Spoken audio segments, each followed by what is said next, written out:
ഭാര്യയുടെ ആർത്തവ രക്തം കണ്ടു എന്ന് പറഞ്ഞാൽ നിങ്ങൾ ഇതിനെ നെറ്റി വിളിക്കേണ്ട ആവശ്യം നിങ്ങൾ കണ്ടിട്ടില്ലേ? നിങ്ങൾ മാരീഡ് അല്ലേ? ഞാൻ മാരീഡാണ്. എൻ്റെ ഭാര്യയ്ക്ക് ആർത്തവുണ്ട്, എൻ്റെ ഉമ്മക്ക് ആർത്തവം ഉണ്ടായിരുന്നു, നിങ്ങളുടെ അമ്മക്ക് ആർത്തവം ഉണ്ടായിരുന്നില്ലേ? നമ്മൾ അങ്ങനെയല്ലേ ഉണ്ടായത്? അതൊരു റീസൺ, ഒരു ബന്ധിപ്പിക്കാമല്ലോ.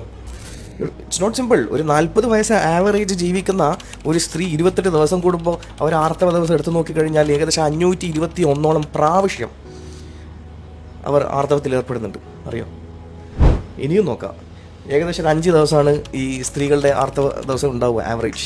ഇനി അങ്ങനെ വെച്ച് നോക്കുകയാണെങ്കിൽ തന്നെ 2607 ദിവസം മാത്രം ഇവരുടെ ശരീരത്തിൽ നിന്ന് ബ്ലഡ് പോകുന്നുണ്ട്. That's equal to 7 years.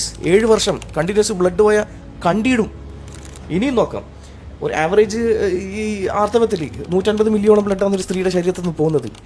അത് വെച്ച് കണക്കൂട്ടിയാൽ പോലും 391 ലിറ്റർ ഒരു സ്ത്രീയുടെ ശരീരത്തിൽ നിന്ന് 40 yearsൽ നഷ്ടപ്പെട്ടു പോകുന്നുണ്ട്. You know how many litres you have? അതൊരു ആണെന്ന നിലക്ക് നിങ്ങളുടെ ശരീരത്തിൽ ഏകദേശം 6 ലിറ്ററോളം ബ്ലഡ് ഉണ്ടാവും.